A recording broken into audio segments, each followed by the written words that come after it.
लोकन्यूज मराठी, आवाज लोकशाहीचा। विटा शहरात आरोग्य सेवेचा विश्वासार्ह आधार आदिती मल्टी स्पेशालिटी हॉस्पिटल संचलित बंडगर हॉस्पिटल विटा, महात्मा फुले जन आरोग्य योजना, आयुष्यमान भारत व बांधकाम कामगार योजनेअंतर्गत शस्त्रक्रिया आणि उपचार पूर्णपणे मोफत, हाडांवरील सर्व प्रकारचे ऑपरेशन्स, वेदना निवारणासाठी ब्लॉक इंजेक्शन, डायलिसिस, मूतखड्यावरील सर्व प्रकारचे ऑपरेशन व उपचार, जनरल सर्जरी, अपेंडिक्स, हर्निया, मूळव्याधवरील ऑपरेशन व उपचार पूर्णपणे मोफत। सावरकर नगर, खानापूर रोड, विटा। संपर्क आपल्या स्क्रीनवर। आता कडेगाव तालुक्यात होणार 5000 वृक्ष लागवडीचा संकल्प। सांगली जिल्ह्याचे ज्येष्ठ नेते वनश्री मोहनराव कदम दादा यांच्या वाढदिवसानिमित्त कडेगाव तालुक्यातील युवा कार्यकर्त्यांनी एक अनोखा उपक्रम हाती घेतला आहे।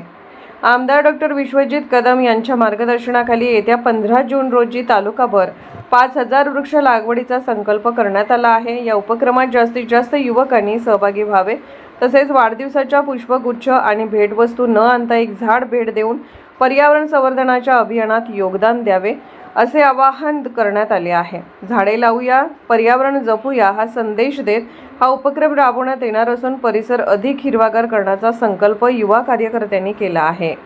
नमस्कार, मी दिग्विजय शांताराम कदम आपणा सर्वांना आवाहन करू इच्छितो। येणाऱ्या 15 जून रोजी सांगली जिल्ह्याचे ज्येष्ठ नेते आदरणीय मोहनरावजी कदम दादा यांच्या वाढदिवसानिमित्त डॉक्टर विश्वजित कदम साहेब यांच्या मार्गदर्शनाखाली आम्ही कडेगाव तालुक्यातील सर्व तरुण सहकारी येणाऱ्या 15 जून रोजी 5000 वृक्ष लागवडीचा संकल्प त्या ठिकाणी करीत आहोत आणि या उपक्रमामध्ये जास्तीत जास्त तरुणांनी सहभाग घ्यावा आणि त्याचबरोबर 15 जून रोजी वाढदिवसानिमित्त पुष्पगुच्छ भेटवस्तू न आणता आपण एक झाड देऊन या उपक्रमामध्ये सहभाग नोंदवावा ही विनंती। झाडे लावूया, पर्यावरण जपूया। धन्यवाद।